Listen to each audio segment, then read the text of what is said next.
What is good, YouTube? Quinn Wade. Basketball analysis coming to y'all with a quick video. We're going to talk about the most improved player. People want to know what I think about this award and who I think should win it. And it's between two people, is what people are saying. They saying Jeremy Grant, a guy that took a gamble, going from a team that was on the cusp of being a contender and potential championship team, and they was willing to pay him. They was willing to start him, and he even did more than he usually do in the playoffs. And he did defend pretty well in the playoffs, and he got paid pretty well by Detroit. And I don't think he regret the decision because he have shown that he can do more than what we thought coming into the season. I think Jeremy Grant will be able to do the things he has done. His efficiency has dropped off a little bit. The frustration is showing a little bit because they have been losing so much and they haven't really been able to get on no win streaks or anything.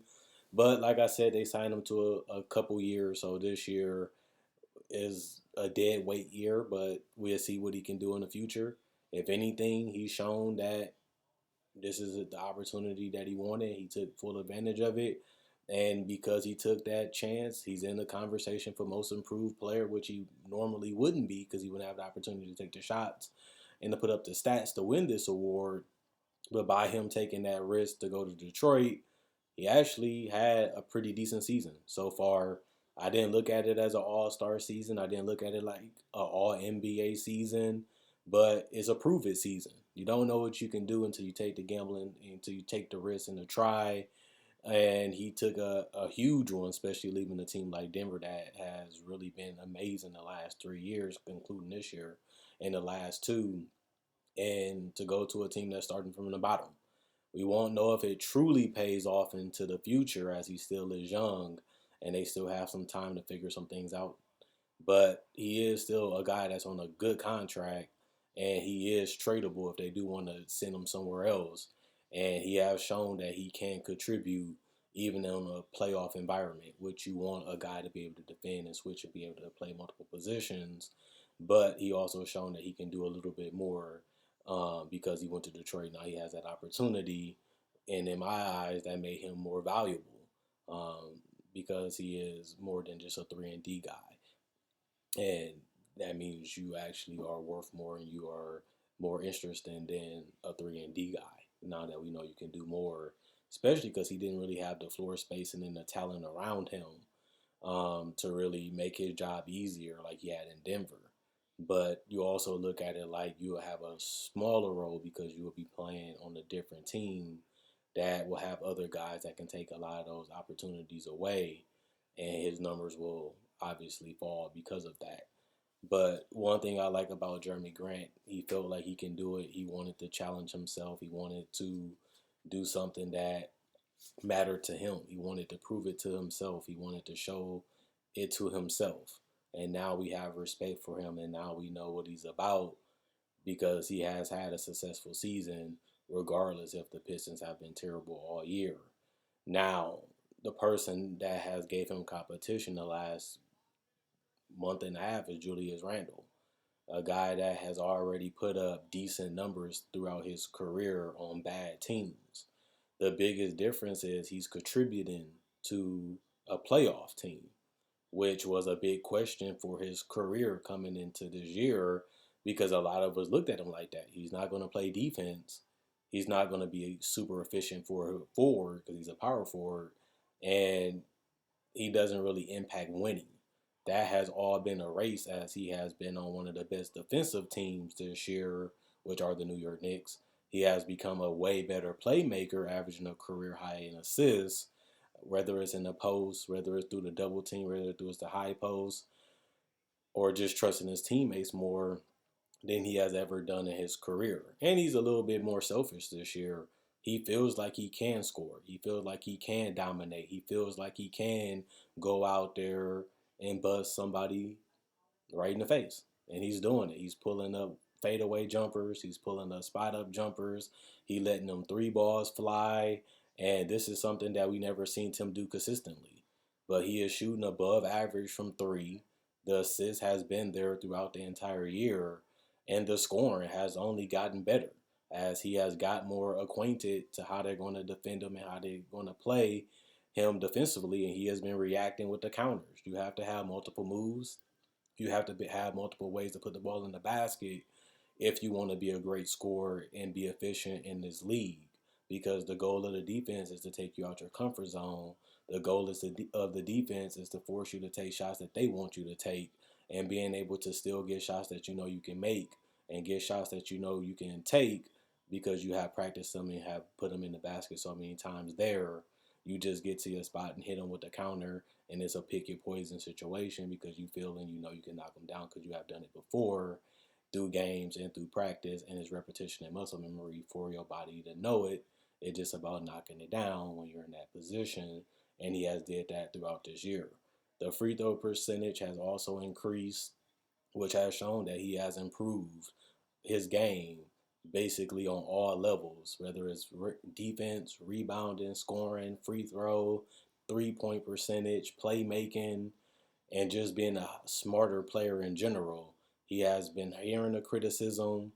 He has been seeing what people thought about him, and he has just went out there and worked harder than ever. That I have seen such a mass improvement from a guy that played totally different in high school, completely different in college, and even entering the NBA. And to see him be the player that he is right now, which is probably an all NBA caliber player, which we wouldn't even have thought about that 3, 4 years ago, but is a testament to his attitude and his work ethic and his hunger to be great at the game that has got him to where he is right now. And I can't give nobody else credit but the guy that put the work in. You have to love it, you have to enjoy it, you have to want it. And if you want those things, this is what can happen.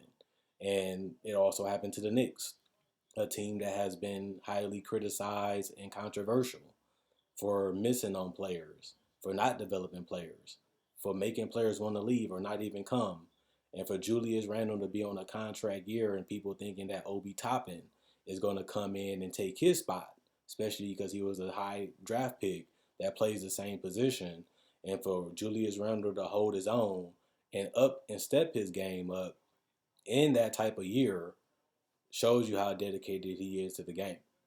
And I never questioned his dedication. He just shown a different level of it. And that's why he, to me, especially the way the Knicks have been going the entire year, I wouldn't even have thought the Knicks would be a playoff team this year. I would have never thought I would have seen this type of Julius Randle this year. But it just showed that they stayed together. They played the game the right way. They love and get on each other in a way that is needed to be done to achieve greatness. Even though they haven't got to a contender level, the hunger, the fight, and the will that they have shown this year should attract a lot of guys in the future to be a part of this. The question is he hard in this? Because now he has these type of numbers and this type of impact. Do he want to be here long term when other suitors going to be able to get at him and offer him better talent while also giving him a better chance to win? Or do he want to stay in New York and grind it out and be a part of something special, which is trying to win in New York, which hasn't been done in years and decades? That's going to be the question for him. But if I had to pick one for the most improved player, it would definitely be Julius Randle, as he has improved in so many aspects, and he also has contributed to winning when everybody doubted the Knicks would actually be good. They have been in the playoffs the whole year, basically.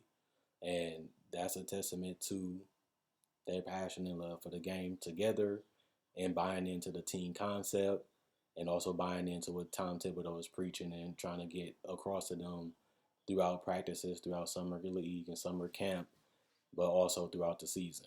It has been a rocky and ugly season, but the Knicks has been consistently in the playoff picture, and that's something that I wouldn't even have bet on because I didn't even think this would be possible, and it has been done consistently throughout this year. Even though I'm not the hugest Julius Randle fan, I do have to have respect for him as a player, as a man, and for him to be an all-star in the middle of his career and still looking better as this season has continued to go on. I want to see how they finish and what they do in the playoffs. And maybe this unity that they have shown as a team this year on all levels, whether it's coaching, management, or players, maybe they can get somebody big in the future and turn this thing all the way around. They already took a good step from being bad to a good team. Let's see if they can take another step and become a championship team. And that's up to the management to get the personnel and the coaching and the players to buy into what they need to do to get it done on the court. And what they've been said, I'm gone. Let me know who I slept on, who I missed. Should Grant be second? Should Randall be the favorite to win it? Should he win it? If I got something wrong, let me know who should win it. Other than that, I'm gone.